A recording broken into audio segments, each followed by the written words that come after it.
Okay, good morning, good afternoon, good evening, everybody. Welcome to another webinar.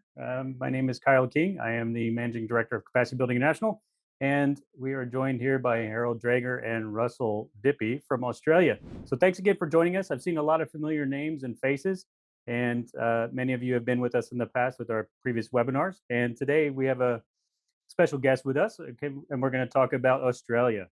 And one of the things that's going to be really interesting, I think, is just to hear about all the different dynamics behind Australia and the different aspects that they're having to deal with. We were just talking with Russell before we started about the differences between winter and summer, between where I am, for example, in Germany, and then where Russell is, and it's it's dramatically different, to say the least. But before we get started, I'm going to just of course, go through a few introductory remarks. But first, let's get to our introductions. And of course, as always, joined here today by Harold Drager. Harold, how are you? I'm fine, thank you. Good. And Russell, welcome to the webinar. Thank you. Glad to be here. And Harold, did you have anything before I get to the administrative remarks? No, I just wanted to say that very happy to see so many signed up again with us, and also having Russell on to tell about Australia. And I just like to point out that Russell is a Teams member, and he is also TQC certified, as you see of all the credentials he has behind his name. So that is a possibility for everybody. And I also am very happy to tell you that I had a call from Sri Lanka, where one professor wanted his students to attend to our webinar, if that was okay, and certainly it is. So everybody joining us and have other ones to join, please do that. That I would like to say in the opening. Kai, over to you. Thanks, Harold. Yeah, definitely. This is a great example of where education academia comes together, using these webinars and information sharing to help with their own education programs. I think that's great. So before we get started, of course, we're going to do our normal administrative announcements. If you let us know in the chat, of course, where you're coming from, if Sri Lanka has joined us and we're actually here with the students, that'd be great to know. Just simply drop us a line in chat and let us know. And of course, for the Q&As are always something that we have to manage with every webinar. But of course, we get about, I think, around 30 questions during the webinar presentations. Russell is going to do his best to try and answer them as he does go through his presentation today. But what we will do is we'll have a short Q&A after the presentation is over in case we've missed any. And then we'll try and what I try to do is to roll up these questions. So if they are somewhat thematically the same, I try to ask one bigger question and hopefully address those. And of course, use that in the Q&A fixture, because we also are able to print out a report of the questions that have been asked, as opposed to putting them inside of the chat, which makes it a little bit more difficult to find later on. So use, of course, the chat for comments and things like that. That's completely fine. And looking forward to your questions. Now, one of the things that is really different about this webinar series moving forward is that the webinar series between CBI and Teams is now sponsored by the Institute for Security Governance. And the Institute for Security Governance is really a key, what I think is a key institutional capacity building entity that exists.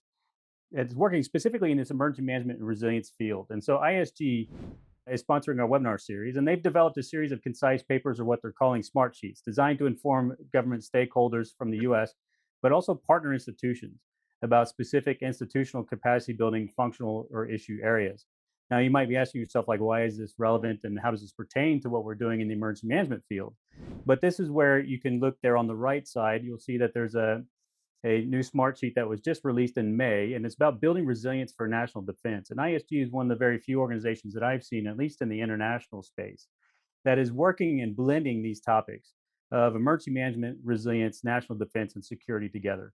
At CBI, we've always been a long proponent of the fact that emergency management is a great tool to increase stability in other nations, especially ones that are less resilient. So increasing emergency management capabilities, leading to greater resilience, and of course leading to greater national security and defense capabilities.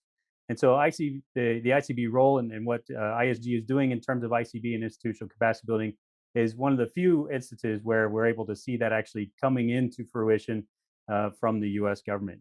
If you have any questions about this program specifically, and if you want to know if your own nation is involved or is working with ISG, especially if you're coming from a national disaster management authority or agency, reach out to Mr. Scott Moreland here at the Emergency Management and Resilience Functional Lead and ask him a question, send him an email, or also, of course, Ashley Woodson, who's also over with ISG as well at NPS, the Naval Postgraduate School. Ask them a question and see if they're involved, and if they aren't involved, maybe you want them to have to get involved and build that relationship. And of course, go over to the Institute for Security Governance website, and you can find all the smart sheets over there and see what else they're working on. So happy to have ISG on board as a sponsor of the webinar series as we move forward. Now, speaking of that, we are now a community of over 200, about 268 emergency management professionals that are now in our LinkedIn event series that are all connected. And then we're trying to build out this community of interest, especially with the international models in emergency management. If you haven't done so already, just join us on LinkedIn and follow that, because that's where we're putting the recordings of the webinars, slides when we do have them, and where we will answer questions if you do have any. And again, coming back to the questions issue, if we do happen to miss one of your questions, it's not intentional. It's just that we have so many that we're actually having to filter through and try and get answered. And so I'm sure Russell will be happy to answer any questions that you might have. And if we do miss it, just put it in the LinkedIn group. We'll see it. I'm there every day, and then we'll send it over to Russell as well, so that he can answer accordingly.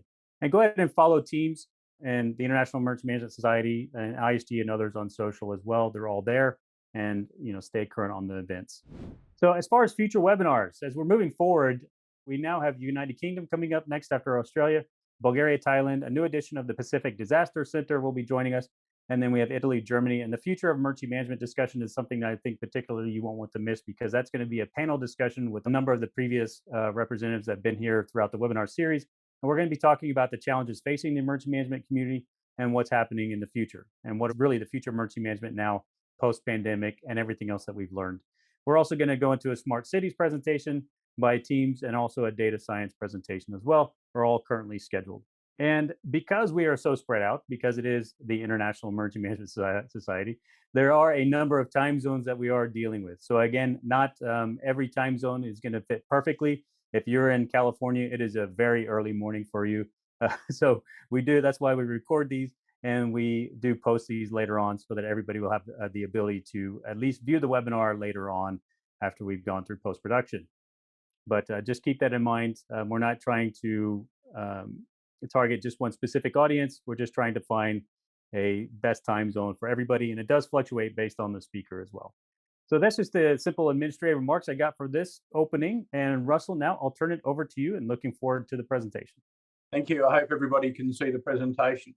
And straight out Australianism, good day, whether that be good evening, good morning, good afternoon, or any other time zone that we've got there. As was said, my name's Russell Dippy. I'm a doctoral student at Charles Sturt University. I hope to be submitting my final thesis in about 12 months. Allegedly a part-time set of studies, but for anybody that's done it, you'll know that it's not really part-time. And I'm also the Emergency Management Coordinator for South Australia Police here in Australia. So we'll run through the presentation. I have got the questions sitting open on my screen. So if you do have any questions, please don't be afraid to ask as we go through. I'll endeavour to answer them as much as possible.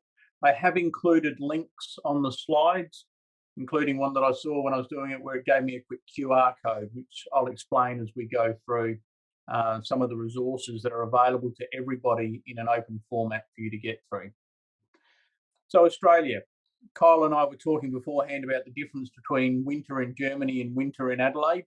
All of winter in Adelaide has a plus sign in front of the number, just as a simple example, whereas Germany and so on seems to have minus signs. I think I prefer my version. So we're just going into winter here at the moment, but we won't get too cold. So slides. This is the mandatory one from the Compare website, throwing Australia across the top of other countries. We've got a cattle station in South Australia called Anna Creek, which is 24,000 square kilometres. The country of Slovenia is 20,000 square kilometres. So as I said, we've got a cattle station in South Australia that's bigger than the country of Slovenia, but we don't have a lot of people. So to break Australia up into the states, the different colours of the different states, I'm from South Australia in the middle bottom. the city of Adelaide. You can probably see down the bottom. I recently drove to Darwin, so basically straight up the middle. That's 3,500 kilometres, and there's not a lot in the middle there.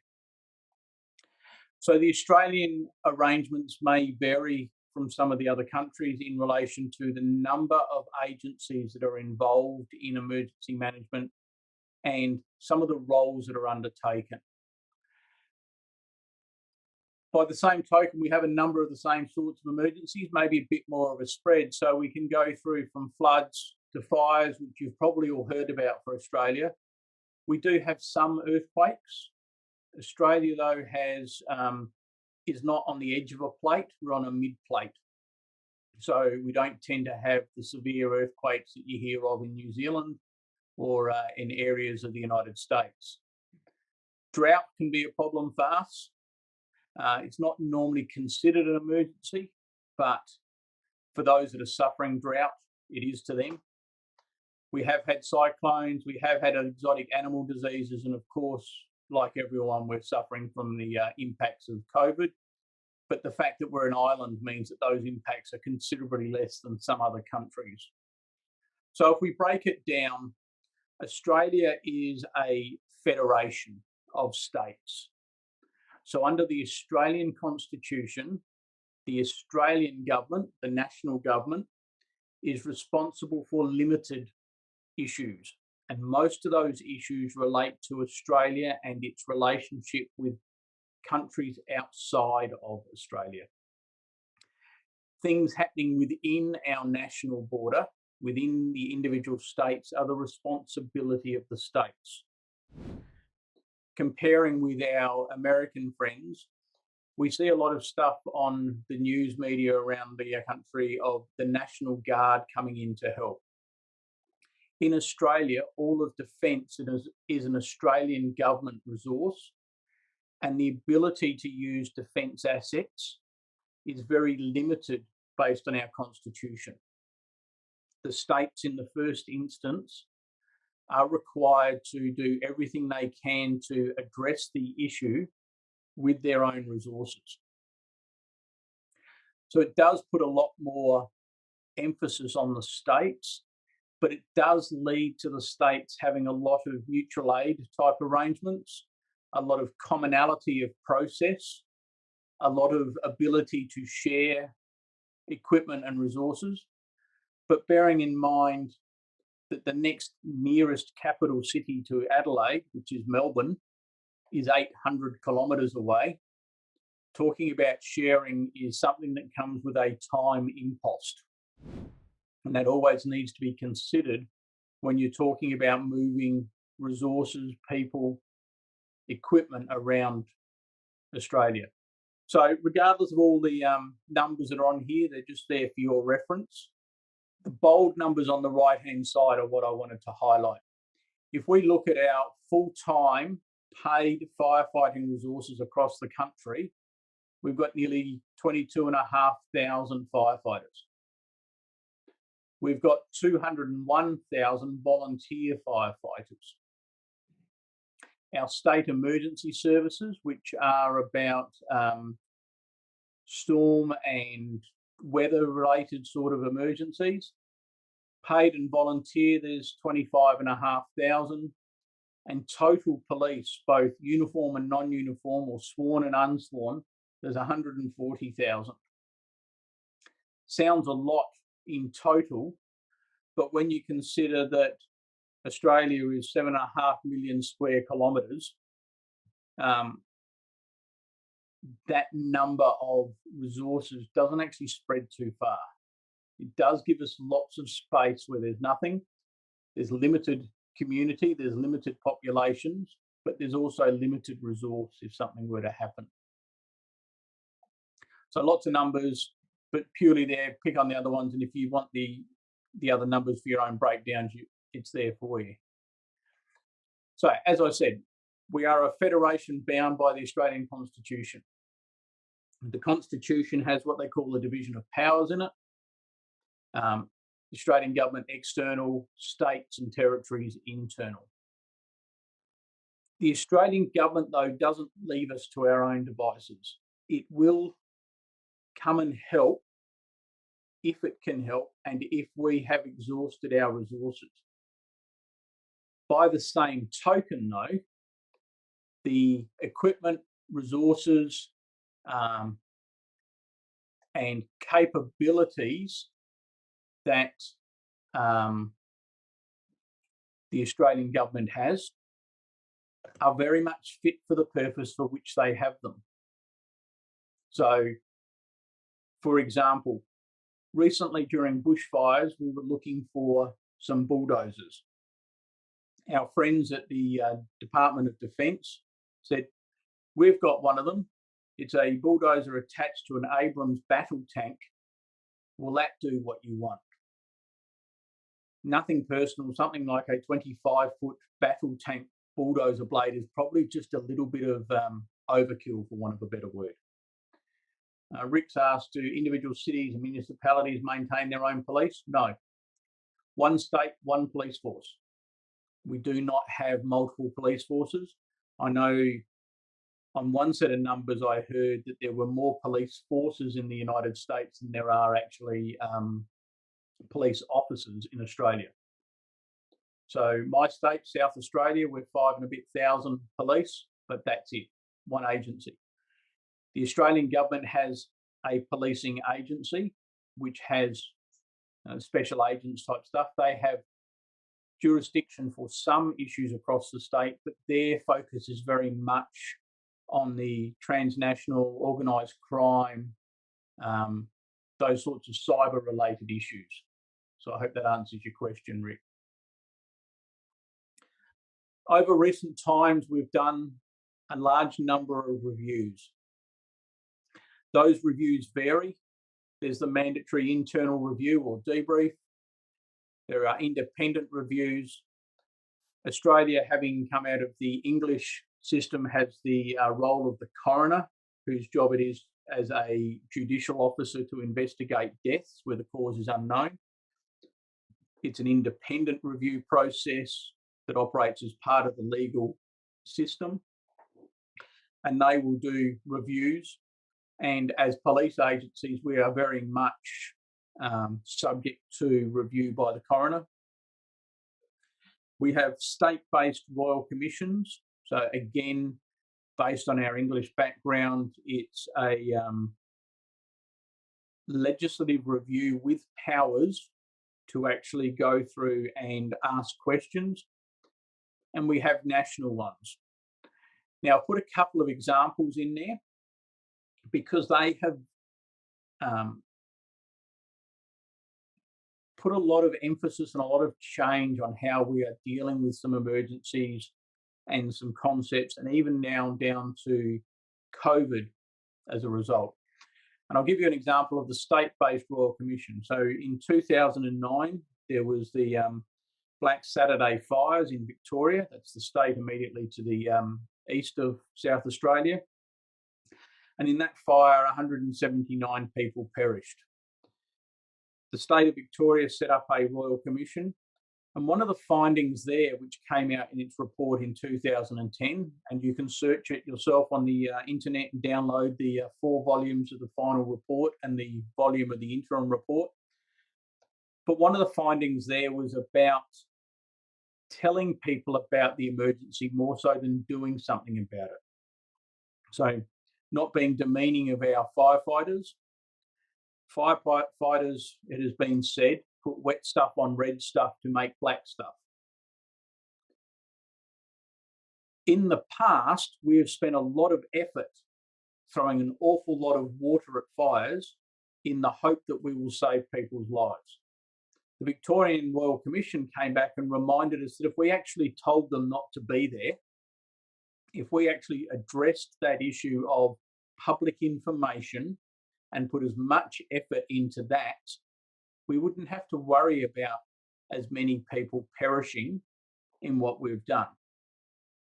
If we bring that forward 10 years to COVID in South Australia, when we started the COVID response, our state health department thought that 2 tweets a day was enough public information about dealing with COVID.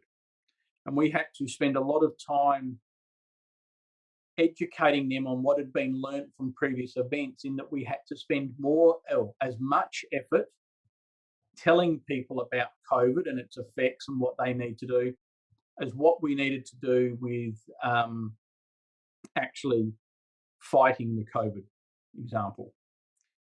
The National Based Royal Commission, and I've given you the example of the one that was done last year, 2019-20, over that summer period, we had a large number of major fires across large areas of Australia. That was a national royal commission that was run that examined issues and looked at whether or not we could make common recommendations that applied in all states. So for my work role at the moment, we're doing a lot of work in trying to make sure that although we are individual states and have the ability to do things by ourselves, that we actually do continue that commonality where at all possible. On the bottom there, I've put a reference for the Bushfire and Natural Hazards Cooperative Research Centre, which is a national academic body. All of the states contribute to it. And there are a number of reports there that anybody that's listening tonight or today can look at, including one there by Cole, Dovers and Eburn, where they've actually gone through and listed all of the reviews they could find going back over 20 odd years and doing a review of all the recommendations. So it becomes very much a lessons repository of lessons that we have identified. Whether or not we've learnt from them is another story, but at least lessons and recommendations. And again, everyone that's listening can have a look at that material, download it and see if there's anything common or similar that you may wish to use.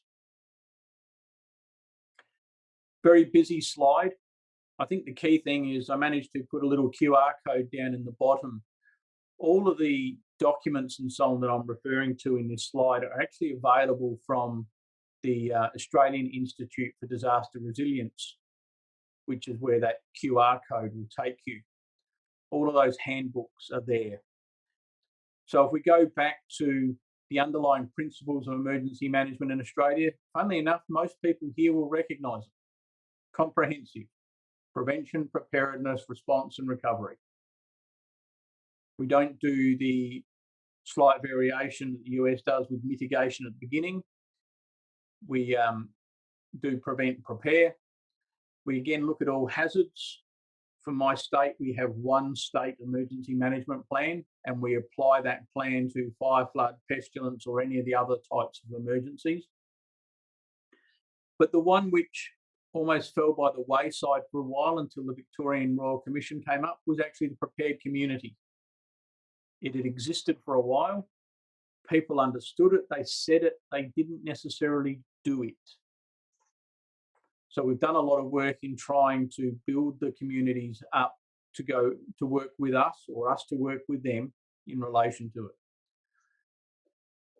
So we have some documents and frameworks that are Australian government led. And although they're Australian government led, that really just means that they're the ones that have conducted the workshops, brought the states together and published the final report. So there's the National Strategy for Disaster Risk Reduction, which came out before the international decades of the different disaster risk reductions. There's the Australian Disaster Preparedness Framework that's in there, which again is about trying to work out how we can get stuff working together to prevent, and prepare. There's an Australian Government Crisis Management Framework, which is again how the Australian government will actually do stuff, and then their plan. Now, again, all of those documents are searchable on the internet. Then we have a range of what they call handbooks. The Australian Institute for Disaster Resilience is a government-funded body, but managed by a consortium of the Australian Red Cross, the Australian Fire and Emergency Services Authorities Council, AFAC down the bottom, Red Cross, AFAC, and another body in there. but they work together with everybody to produce these frameworks, handbooks, and doctrine documents which everybody applies. So one of them is the glossary. We work very hard that when we talk about prevent, prepare, respond, and recover, we all actually use the same understanding of the words. We're talking about risk, we're using the same understanding of the words across the country. We have a lessons management handbook, which uses the OILS philosophy: observations, insights, lessons identified, lessons learned. We have a generic incident management handbook. And funnily enough, our incident management is almost the same as the American NIMS. It is a management by objectives, a span of control, a pretty standard incident management system. There are some nuances between how the firefighters use it and how the police use it, but those nuances are now, through some work that we've been doing nationally, minor. They are not major variations. So we can have a firefighter from Victoria work just as well in a police incident management system in Western Australia, the other side of the country, because we do have that commonality of system. The other one which I'll highlight there is the Australian Journal of Emergency Management, published by AIDA. It is a free subscription journal which you can subscribe to from that website. It has academic peer-reviewed papers as well as general papers. And if people are wishing to subscribe, as I said, it's free. You can subscribe from the website. They come out 4 times a year. And it is just a source of information that isn't necessarily hidden behind some of the paywall issues that we have with some of the journal processes for those that are outside of academia. We have 2 major government committees that work across the country. The first one is the Counter-Terrorism Committee, and that incorporates New Zealand. New Zealand is a different country. We keep saying that, but then we work together. You will have heard of the ANZUS traditions in the war, Australia and New Zealand. As much as we may pay out and pick on our neighbours, when anything happens, we all work together with our New Zealand neighbours. And even back to our counter-terrorism arrangements are actually consistent. We also have an Australian-New Zealand Emergency Management Committee, again as a peak body.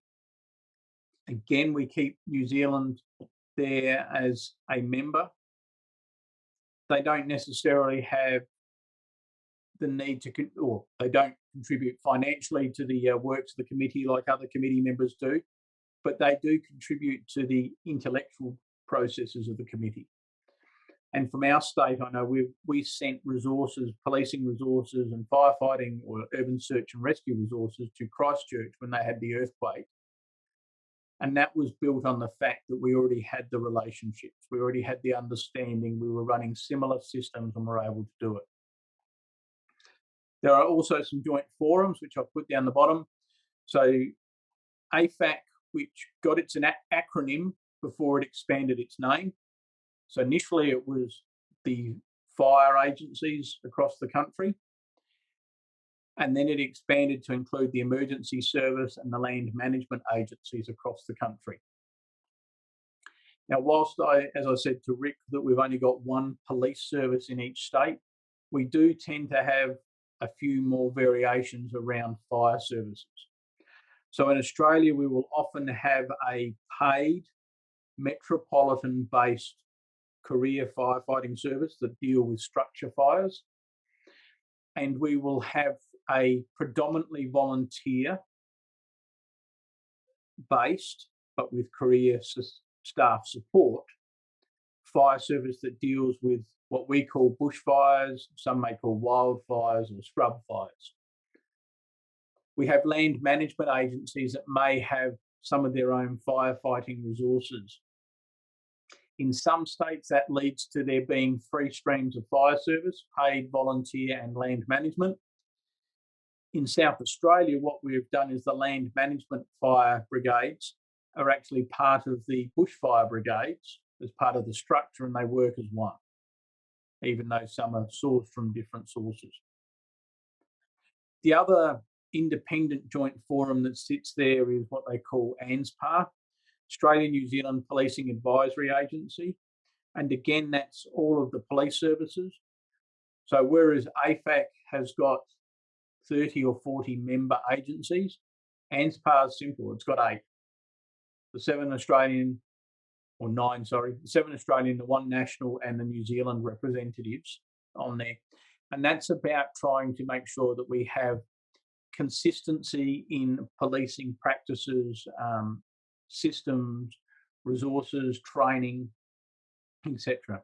So for one of my roles, I've been sitting on the working group that's making sure that the emergency management roles undertaken by police have consistent training sitting behind them across the country. So as I said, that's a QR code there which gets you to a web page to actually download most of those documents, or sign up for the Australian Journal of Emergency Management if you wish. So as I've already said about warnings, it's probably taken us a little bit too long to get our heads around warnings. Our warning system's very much developed from our predominant risk, which has been bushfire. But what we've done over the years is we've applied the same system to all hazards. So we don't have a warning system for fires and a warning system for floods. We have the one system now. That system is currently undergoing a major amount of review. There is a very substantial amount of public consultation and research that's gone into the soon to be released update to our warnings systems. A lot of that came from that Victorian Bushfire Royal Commission in 2009 that showed that we had some gaps in our systems. But we will apply that warning philosophy, that structure, the wording and the way that messages are laid out to all hazards, whether it be fire, flood, pestilence, extreme heat. If we were to look at the hazards, for long enough we used to say that bushfire was our biggest hazard in the country. But what we did do is we had a industrial actuary go through and have a look at the costs in total. And one of the things that we hadn't done was we hadn't put a dollar value on people. And what we found was a lot more people died from heat or heat-related illness in Australia than died from bushfire. And when we actually put that dollar value on people, it actually moved heat-related emergencies up to the second greatest risk to the country from a dollar value. So we'd been dealing with emergencies based on a assumption of the effects which hadn't been complete, because we hadn't actually put our value on one of the biggest parts of the risk, which was the people side of it. So I suppose that's a learning there in relation to our warnings and how we do it. We now spend a lot more time in relation to warnings, and going back to heat, we know that heat illness manifests for some days after the heat wave has passed. So something to be considered in mind. We have, as a result of 2009, the emergency alert push messaging system. That is a messaging system developed or delivered via the mobile telephone companies. It's delivered in 2 ways. It's delivered as a text to voice message, which the system reads out to people based on landlines. I'm sure we're no different to a lot of other countries. The number of landlines around Australia are dropping as the number of mobile phones increases. So that part of emergency alert is becoming less common. But the other part of what emergency alert does is it delivers a message to any phone that is registered against a cell tower within the map polygon that we draw. So if we get a map and say the emergency is here and draw a circle, the system will then determine how many cell towers service that circle. It will then determine what phones from what carriers are affiliated to all of those cell towers, and then deliver the message to everyone that's in there. What that does lead to is a little bit of bleed in that the message goes outside of the circle, because a cell tower might be sitting outside and crossing over, some in, some out. But it does mean that we get the message out very quickly. So in relation to who, there's a question being asked, who has the right to warn? We have a concept of, it's used pretty consistently around the country, of the control agency. The control agency is known in advance for a whole heap of emergency types, and it's up to the control agency to make sure that the message goes out as part of their responsibilities. But the other thing we have is the coordinating agency, and that tends to be where a lot of the police agencies come in. They're sitting there as the umpire, the independent reviewer. They tend to have a lot more resources in a lot broader spread than some of the other agencies. They also have the ability to issue the messages, but what they mostly do is they actually sit there as the reviewer to make sure that the appropriate messaging is going out, so that the control agency in the heat of battle doesn't get caught up in responding and forgetting that learning from the very first dot point on that slide. Telling people about it is as important as doing something about it. So as far as levels, and again, looking at now Hat's question, do district emergency operations centres have the right? It's not done at the centre level, it's done at the agency level. So some agencies will have their local command structures and their local incident management teams issuing the messaging. Some agencies will leave that as a state function, as a way of supporting, but also taking away some of the load on the incident management teams forward. So we know that with the spread of the country, it's quite possible that the incident management teams are operating in areas that don't have the best of information technology support. They don't have the best of Wi-Fi or mobile phone connectivity. And getting that messaging out is a technical requirement that does need a fair amount of infrastructure. So often the message may be identified as being needed by the local incident management team forward, but it will be done back at the headquarters, and they will have people that will liaise direct and push the message out from that end. As far as levels of management within the states, some states have 3 levels. So Queensland, in the top right corner of the country, have a very local government focused response paradigm. So they will have local government, district and state responses. In my state, South Australia, the middle bottom, we have 2 layers. We have a regional response paradigm and a state response paradigm. We don't go down to that 3rd level. So for us, it keeps it fairly streamlined. It reduces the requirement for staff and resources, and just, we feel, makes it smoother for what we're trying to achieve. Training in Australia is varied.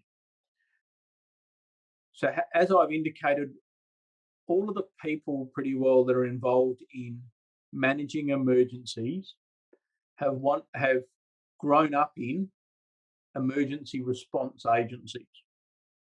I'm a policeman by trade, but for those of you that saw all the letters after my name, you'll see that I'm also been a St John volunteer, St John being an international organisation that does first aid across the place.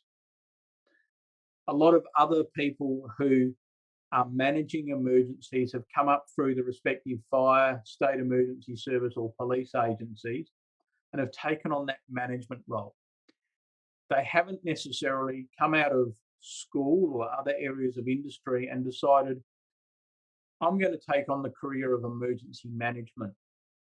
And by emergency management, if we look at the IAM and the general understanding of emergency management, that's about something that deals with prevention, preparedness, response and recovery. In Australia, almost all of the people that are in emergency management have got a background in response. They've done response, they've been responders, they've grown up as response, and they're trying to expand during their career back into a broader emergency management role. In Australia, we have 3 levels of education, for want of a better way of describing it. We have our normal primary and high school, so the 5 to 18-year-olds. We have our vocational education streams, which are the pre-university. I think in the US they call it similar to college, where they get certificate level what they call vocational training. So it's very much focused at skills and undertaking skills and tasks. And vocational training tends to be, and vocational qualifications tends to underpin those that are working at small to medium level incident controller type levels.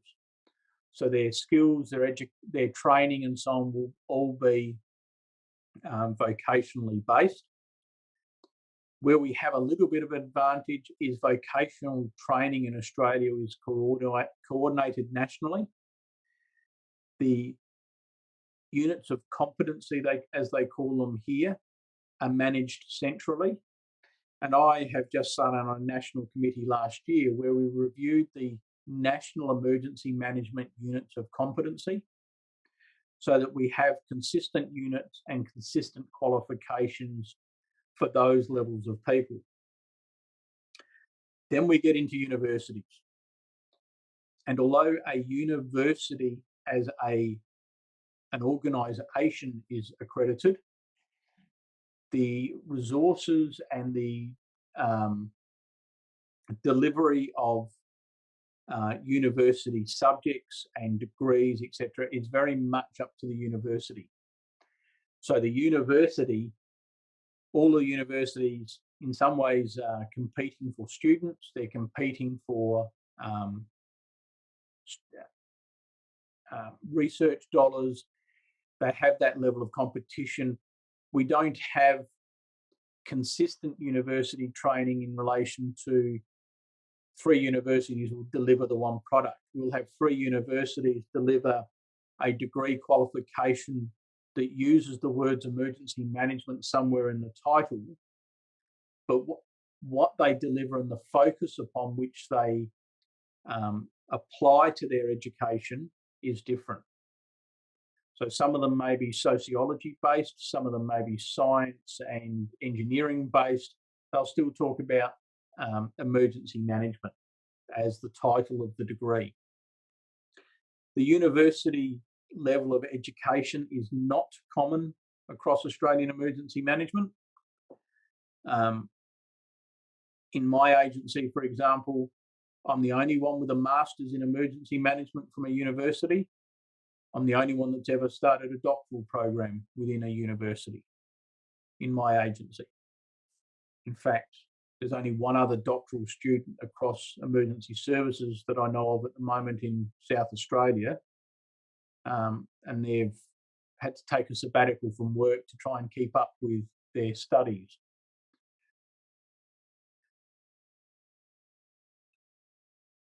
So there's been a question asked here in relation to the Bureau of Meteorology.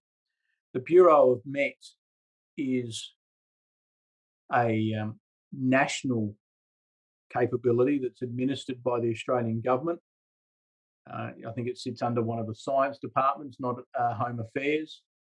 And they provide services and resources to all states, all agencies. we go back to our education and training, there's a vocational training package there that some people do on how to understand extreme weather. The Bureau of Met, as an Australian government agency, will support the vocational delivery of that to the lower level unit managers, etc., and the incident controllers around the country, but they operate very much independently. So the Bureau national resource provides a service to everybody. So education and training can be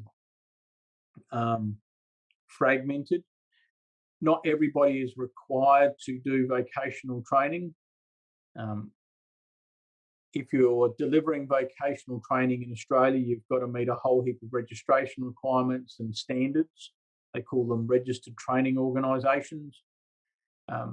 For example, my police agency does not do a vet level of accreditation for new police officers or a university level of accreditation. It delivers an in-house set of training qualifications to everybody, and then allows people to develop and get vocational qualifications as part of their promotional processes later on. The other one which I just want to mention, and I'll shamelessly plug this article. It's one that I had that I prepared during my studies, and that's about certification in Australia. Certification in Australia, from an emergency management point of view, has not been well adopted. There are 4 systems operating in reality in Australia. The EMPS system, which is developed by that AFAC body that I spoke about before, the fire agencies body, and that is about certification of individuals to undertake set roles, and in particular they're looking at certifying incident controllers at what they call a level 3 incident, so the biggest level incidents, trying to certify those that are undertake the incident control, or currently also doing public information and operations, I think, at level 3 incidents. The Emergency Management Accreditation Program, from what I can understand, appears to operate extensively across the US. There have been some attempts for programs to be accredited in Australia, but it hasn't really taken off. CEM, AEM, at the moment, I think there are only 12 CEMs or an AEM in Australia, certified by the International Association of Emergency Management, of which I am one. And TQC, which is the new one that Teams has been working on. There are currently 2 people in Australia, unless we've had a third one, Harold, I'll stand corrected. There are, I think, 2 people in Australia that are TQC certified, and again, I am one. I think there are only 2 people in the world that have got both CEM and TQC, myself and a gentleman from the US. But if we look at TQC, we've got 2 in Australia, we've got 12 CEMs, AEMs. I don't know of any EMAP accredited programs in Australia, and EMPS, there's probably a couple of hundred, but not at emergency management level, but at incident management level. So certification hasn't really taken off in Australia. It would be good if it did. But if we go to CEM or TQC as an example, part of their requirements is very much about understanding that broader emergency management picture. As I explained, most of the people that are doing it in Australia have grown up as response people. They haven't necessarily broadened out into that broad level of prevent, prepare, which is a lot of policy and planning, or the recovery type roles at the moment. So if we look at my agency, the South Australian Police Force, we've got 5,000 people. As far as incident management people, all 5,000 of those uniformed police officers can deal with incidents. That's their bread and butter, what they do every day of the week. As far as emergency management people about them that have that broader role, we're probably down to 15 or 20. And at the higher level emergency management practitioners in our agency, there are 4. There is the Commissioner of Police, the Deputy Commissioner of Police, my Assistant Commissioner and myself.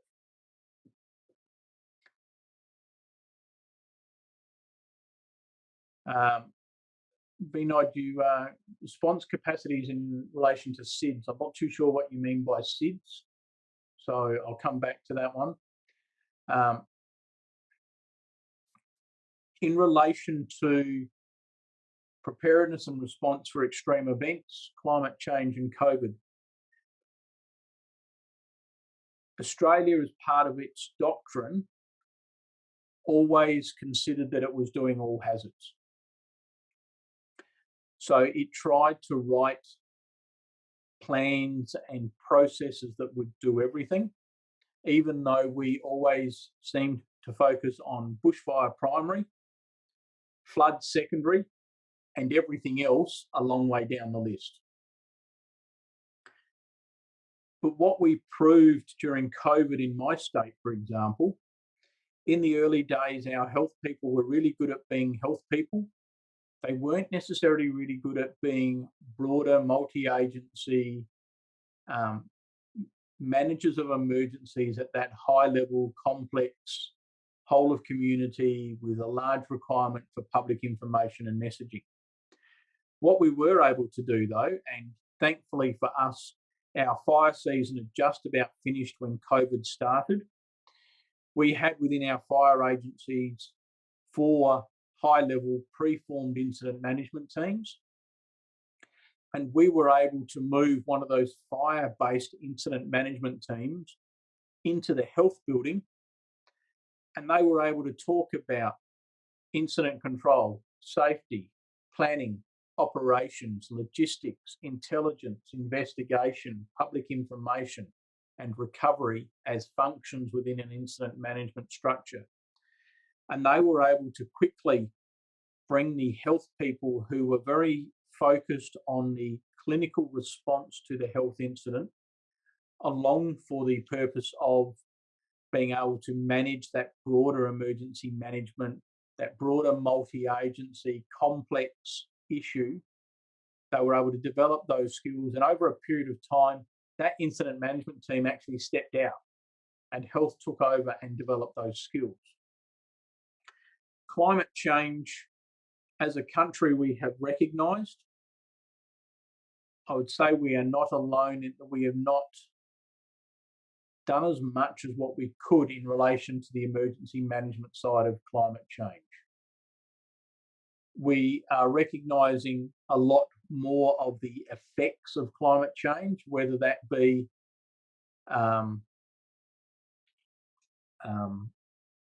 more storms, more floods, more fires.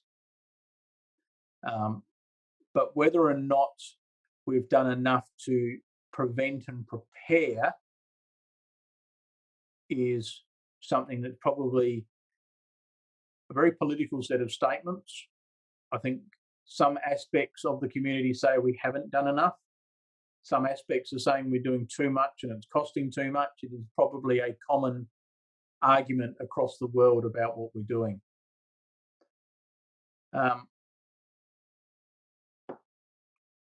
Incident management and emergency management.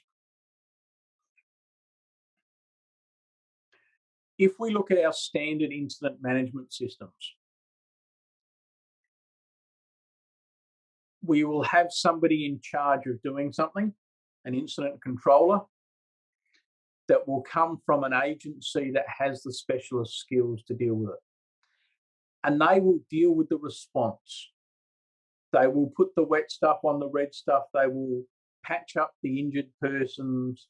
They will work on dealing with the sick or injured. Very incident focused. Turn up, do something, leave, go back to normal business. So incident management could be a little incident. It could be a 2-car accident at the next intersection. Or it could be a bushfire that is burning through hundreds of thousands of hectares of land, taking out thousands of houses and businesses, etc. So if we have a look at those incidents, we have people that are very good at incident management. We have people that are good at little incidents, we have people that are good at medium-sized incidents, and we have a smaller number that are good at managing big incidents. They're very much incident managers. Emergency managers, though, and I consider myself to be an emergency manager, are very good at the prevention and preparedness activities. They're very good at the policy development. They're very good at the training type stuff. They're very good at working in the whole of government recovery issues and have a role maybe in response. So I'll use myself as an example. In my agency, I do all of the review and update with my team for all of the agency's plans on how we're going to deal with incidents. I'll help to write the training packages. I will educate the managers across the agency as to what their roles are. When it all happens, I won't necessarily be leading it. Those people that are incident managers that are very good at leading in the heat of battle will do that. I may sit in the background and provide them a whole heap of advice and support. I will then go on and deal with the post-event inquiries, the learnings that come out of it, the changes to policy and training. They will go back to normal business. So the police superintendent, for example, will go back to dealing with crime or disorder, domestic violence, break-ins on houses, all their normal business, because they've done incident management, whereas my role has been the emergency management. So I hope that's answered that one. There was a question there in relation to TQC.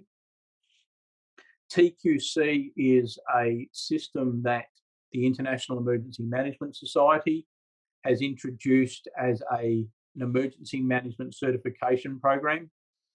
Information on it is on the team's website on how to do it.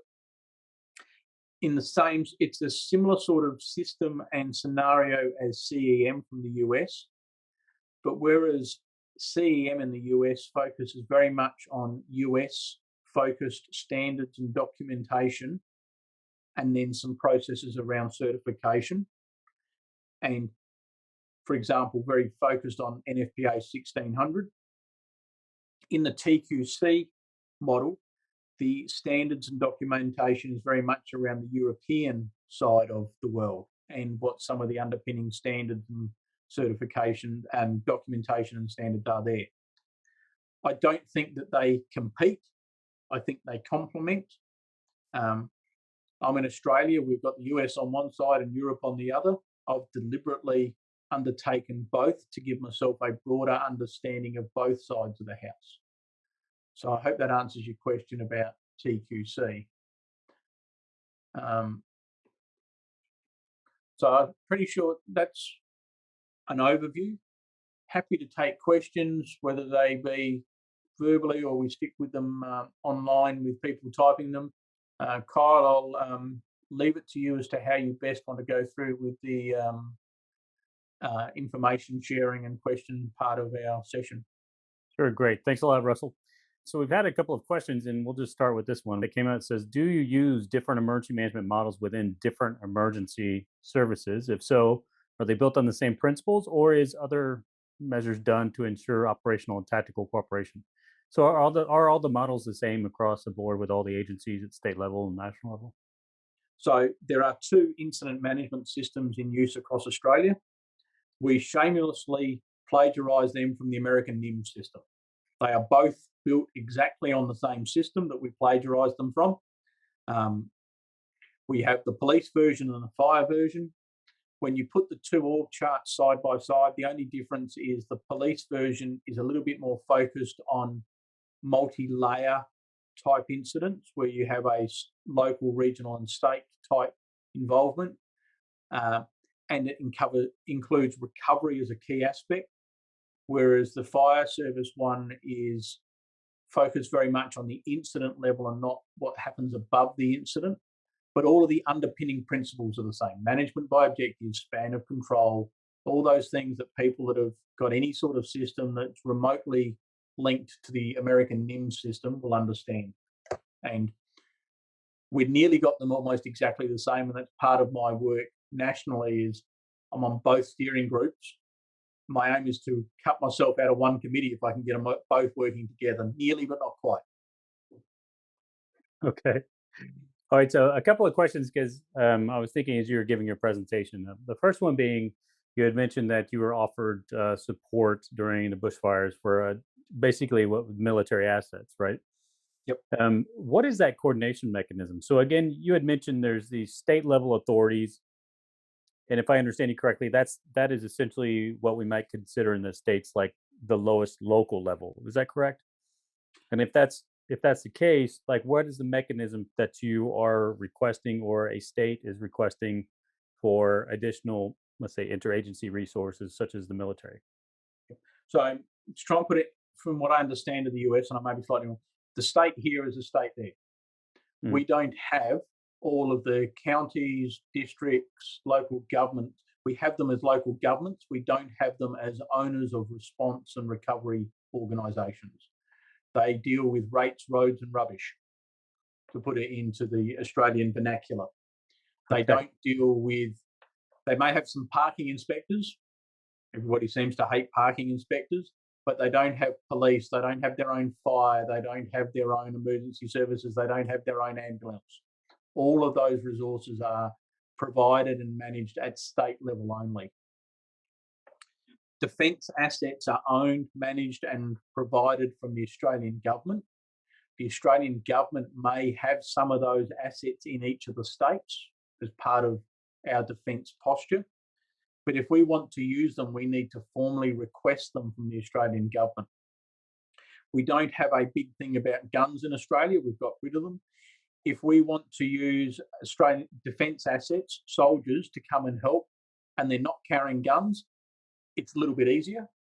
If we want them to come out and be carrying guns and be a force as such, we've got so many steps and loopholes and processes to go through, because it is very much against the Australian way to be using force and to be bringing a whole heap of firearms onto the streets amongst the public. Seems to be vastly different to some of the other countries. Well, we quite like it. Although I don't mind going and doing a bit of shooting, it's not something that is as common as in other countries around the world. Sure. Yeah. So the military support to civil authorities that we would be talking about, that's done at a national level, but based off a state level request. Yep. What was the acronym you were using, or the colloquialism for local authorities? You said it. Rates, rubbish and roads. Rates, rubbish, and so local authorities establish rates on what now?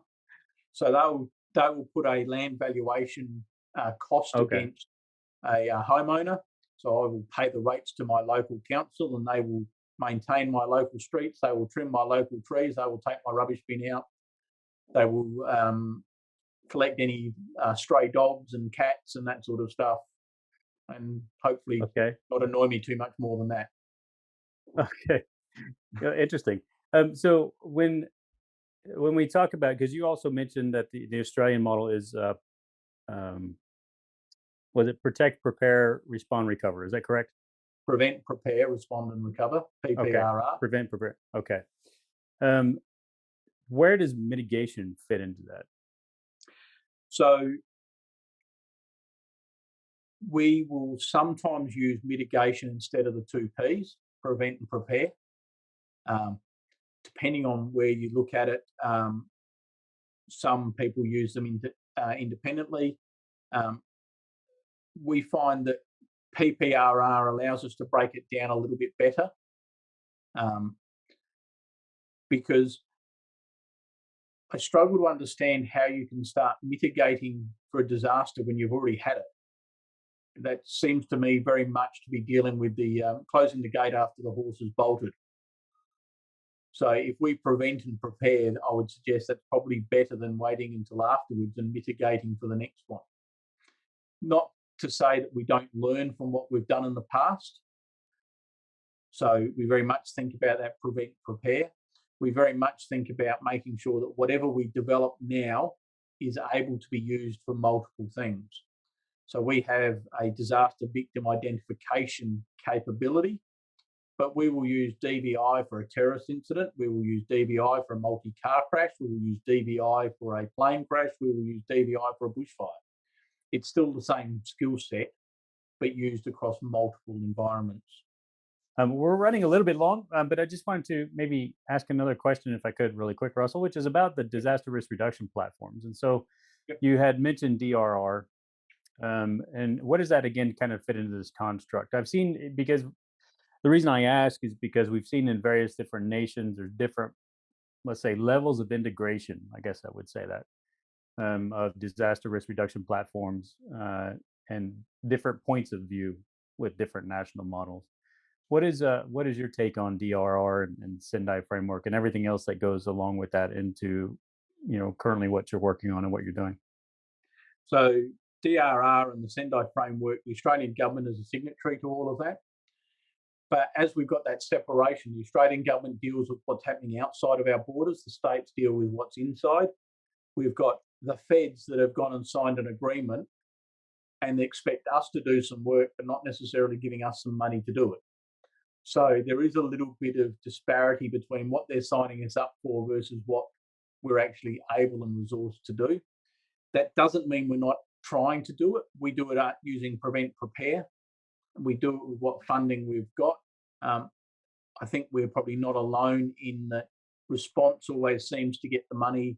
Recovery gets it found after the event because they tend to be able to get money from elsewhere. Governments reallocate it.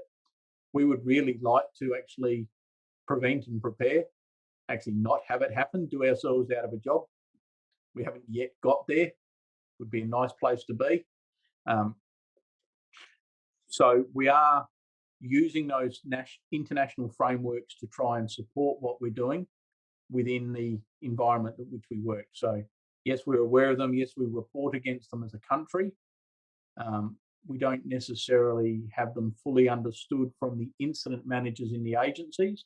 So most of my fellow police officers in Australia wouldn't know anything about Sendai, but those that are doing emergency management would know how we're doing stuff which actually addresses some of the Sendai aims and objectives. Okay, great. Very interesting. Thanks for that. Harold, do you have anything to say about that? No, I think this has been great. Good overview and many questions. I think this was good. All right. Yeah. Russell, thanks a lot. Thanks for your time. Thanks for staying up late to try and get out some information there, especially coming from Australia. Again, everybody, thanks a lot for joining us on this webinar session. We'll go and close it out now. We went a little bit longer than expected, but still, I think it was worth it to get some different perspectives. And again, join us next time as we're moving forward. And Russell, we'd love to have you back and represent Australia in some other panels and discussions in the future. Happy to at any time. My contact details are on the slide if people have got any questions, or as you said, Kyle, I'll deal with them through the LinkedIn group as well. Yeah, definitely. If anybody has any questions, please feel free to reach out to Russell directly, or you can use the LinkedIn group as you see fit. All right. Thanks a lot, everybody. Have a great day and have a great weekend.